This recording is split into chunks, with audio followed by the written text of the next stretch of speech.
Hello friends, हमारे channel पर आप लोगों का स्वागत है।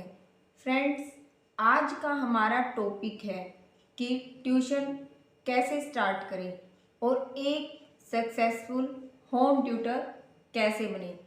फ्रेंड्स, अगर आप मेरे चैनल पर नए हैं तो चैनल को सब्सक्राइब ज़रूर कीजिए ताकि लेटेस्ट वीडियो का नोटिफिकेशन आपको मिलते रहें। आइए ज़्यादा टाइम वेस्ट न करते हुए हम टॉपिक पर आते हैं।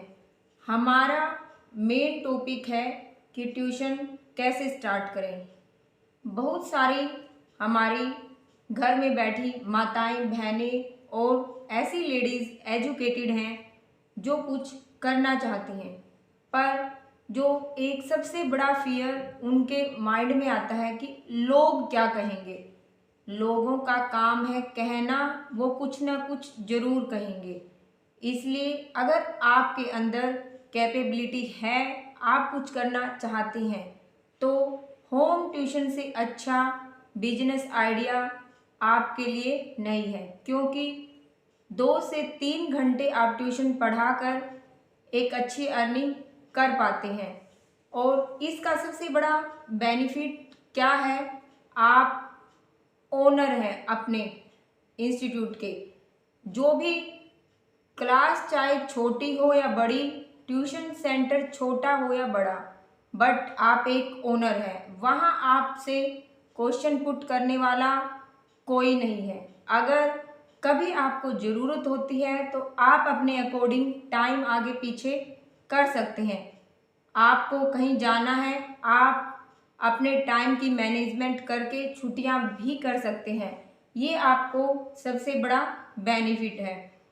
अब सबसे बड़ी बात आती है कि ट्यूशन तो स्टार्ट करना चाहते हैं, बट ट्यूशन स्टार्ट करें कैसे, ये सबसे बड़ी बात है।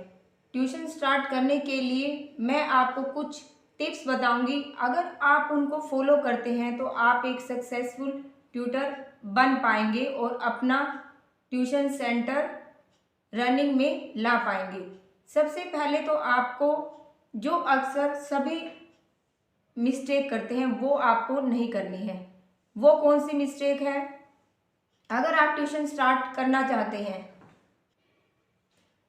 टॉपिक पर आने से पहले मैं एक बात कहना चाहूँगी। एक टीचर तो टीचर होता है, चाहे वो सरकारी स्कूल का हो, चाहे वो प्राइवेट स्कूल का, चाहे वो कोचिंग इंस्टीट्यूट का हो, चाहे वो होम ट्यूटर हो, चाहे वो बाहर पढ़ाता हो, चाहे वो घर के अंदर पढ़ाता हो। जो नॉलेज उसके पास है वो मैक्सिमम से मैक्सिमम अपने स्टूडेंट को देना चाहता है ताकि उनका बेस मजबूत बन सके। आजकल अक्सर लोगों को कहते सुना है कि बच्चे का बेस कमज़ोर है, बच्चे का बेस नहीं है। I want to know one things कि व्हाट इज बेस। बेस क्या होता है? जब हम घर बनाते हैं, आप मुझे बताइए कि जो उसका बेस होता है उसे हम नींव बोलते हैं। घर में हमारे लिए सबसे इम्पोर्टेंट थिंग्स क्या है? घर की छत हमारे लिए ज़्यादा मजबूत होनी चाहिए या घर की नींव? तो इसका सिंपल सा हमारे पास आंसर है कि घर की नींव मजबूत होगी तभी घर उस पर काफ़ी साल टिक पाएगा। ठीक वैसे ही प्राइमरी स्कूल के बच्चों को आप हल्के में मत लें, उन्हें आप अच्छे से प्रैक्टिस करवाइए, उन्हें आप अच्छे ट्यूटर के पास ही छोड़िए। प्राइमरी में अक्सर लोग क्या गलती करते हैं वो देखिए। वो सोचते हैं कि बच्चा स्कूल तो जाता है, उसके बाद किसी भी ट्यूशन के बाद जैसे एक प्रॉपर जिसने क्वालिफिकेशन हो, उसको नॉलेज हो, आप अपने बच्चे को वहीं छोड़िए। क्योंकि बच्चे का जब तक बेस मजबूत नहीं हो पाएगा वो आगे अच्छा आउटपुट नहीं दे पाएंगे। इसलिए आप बच्चे के बेस पर काम कीजिए। टिप्स नंबर 1, अगर आप ट्यूशन स्टार्ट करना चाहते हैं या चाहती हैं तो आपको एक प्रॉपर वे अपनाना होगा। आपको ऐसा नहीं कि ट्यूशन में स्टार्ट करना चाहते हैं और एक दो आपके आस पड़ोस में हैं या इधर हैं, कोई आपकी फ्रेंड है, आप उनको बोले कि भाई मैं ट्यूशन स्टार्ट कर रही हूँ, अपने बच्चों को मेरे पास भेज देना, भाई मैं ट्यूशन स्टार्ट कर रही हूँ। ऐसे ऐसे आप हर कहीं जाके खड़े होके आप बोल रहे हैं कि मैं ट्यूशन स्टार्ट कर रही हूँ, इट्स रॉन्ग। आप ऐसा मत कीजिए, stop this type of activity. Because अगर आप ऐसे करते हैं तो इससे आपकी जो स्टार्टिंग पॉइंट में ही एक बैड इफेक्ट सामने आता है। वो क्या है कि लोगों को ऐसा लगता है कि आपकी मतलब आप खुद ही मार्केटिंग उस चीज़ की, मैं एग्री करती हूँ इस बात से कि आपको मार्केटिंग करनी है, बट एक अलग तरीके से। आप अपना एक पैम्पलेट बनवाइए प्रॉपर वे से, उस पैम्पलेट के ऊपर अपनी एजुकेशन क्वालिफिकेशन जो आपने सब किया है वो सब करिए। इसमें ज़्यादा कोई खर्चा नहीं आएगा, थोड़ा बहुत आएगा। आप अपनी सोसाइटी में, गांव में, मोहल्ले में जहाँ भी रहते हैं, आप उन पैम्पलेट को डिस्ट्रीब्यूट करवाइए। उसके बाद आपके पास अपने आप किसी ना किसी पेरेंट्स की फ़ोन कॉल आएगी। अच्छा, सेकंड थिंग्स क्या है कि जो सबको लगता है कि जब मेरे पास बैच बनेगा, मेरे पास 5 to 6 स्टूडेंट का या 10 स्टूडेंट का जो बैच बनेगा, तभी मैं अपनी ट्यूशन स्टार्ट करूँगा या करूँगी। बट ऐसा नहीं है। अगर आप स्टार्टिंग फेज में हैं तो आप एक बच्चे से भी स्टार्ट कर सकते हैं। इससे ही बच्चे को भी पढ़ाते हैं तो क्या पता आपको 2-3 महीने भी लग जाएं, आप सिंगल स्टूडेंट के साथ ही आपको टीच करना पड़े, बट आपको पेशेंस रखना होगा। अगर आप अच्छा आउटपुट दे पाते हैं, आपका रिजल्ट एक अच्छा निकल के आता है, तो अदर पेरेंट्स जो हैं वो उनसे कई बार मिलते हैं, तो उनका बिलीव आपके ऊपर बढ़ेगा और वो अपने बच्चों को भी आपके पास लेकर आएंगे। सेकंड थर्ड थिंग्स क्या है कि आपको बच्चों को लेकर ऐसे ही कहीं भी नहीं बैठना है, एक प्रॉपर वे से ही आपको बैठना है। इसमें ज़्यादा इन्वेस्ट करने की आपको ज़रूरत नहीं है। स्टार्टिंग में आप केवल 2 से 3 टेबल खरीद लें। ये आजकल मार्केट में 200 से 500 रुपये तक की टेबल आती है, आप स्टार्टिंग में वही खरीदें। अगर आपको लगता है कि आपका बिजनेस रन कर पा रहा है तो आप अपनी और टेबल मंगवा सकते हैं। अगर आप टेबल भी नहीं मंगवाना चाहते तो आपके घर में जो डाइनिंग टेबल है उसका आप यूज़ कर सकते हैं।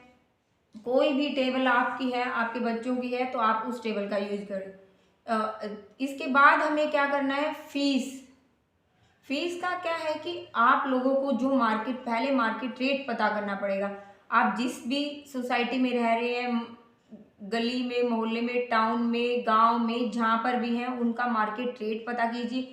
उसके रेट से आपको अपना रेट थोड़ा कम रखना पड़ेगा, क्योंकि आपको अभी कोई जानता नहीं है। आपको अपनी एक बार मार्केटिंग करनी है। मार्केटिंग करने के लिए आपको जो मार्केट रेट से थोड़ा सा डाउन, आपको अपना थोड़ा डाउन, ज़्यादा डाउन करते हैं तो वो भी एक अलग थिंग्स है। उसमें भी माइंड में एक अलग बातें जाती हैं कि यार कुछ आता नहीं होगा, ऐसे ही स्टार्ट कर लिया अभी तो हमें एक एवरेज उसको लेके चलना होगा। और दूसरी सबसे बड़ी बात क्या है कि आपको ट्यूशन फीस फिक्स रखनी होगी। अगर आप ट्यूशन फीस फिक्स रखते हैं, उसको सब्जी मंडी मत बनाइए कि कोई भी आ रहा है भाई। मैं ऐसे आपको स्टार्टिंग में बहुत सारे केस मिलेंगे कि भाई मेरे बच्चों को ले लो, मैं आपको इतनी फीस पे कर दूंगी, 2 बच्चों की इतनी होगी। नो, जो आपने क्राइटेरिया अपने अकॉर्डिंग फिक्स किया है, आप स्टार्टिंग में ऐसा कर सकते हैं। अगर आप 2 स्टूडेंट को ले रहे हैं तो 2 स्टूडेंट अगर किसी घर से आते हैं तो वहाँ आप उनको 100 रुपीज़ का रिलैक्स दे सकते हैं। आप बच्चों को एक्स्ट्रा टाइम कभी कभी देने की कोशिश करिए ताकि उनका बेस मजबूत हो और आप एक अच्छा आउटपुट। आपको एक बात का ध्यान जरूर रखना है, आप ट्यूशन अगर स्टार्ट कर रहे हैं तो एक प्रॉपर प्लानिंग के साथ कीजिए। प्लानिंग क्या कि आपको कौन सी क्लास तक अब टीच करना है।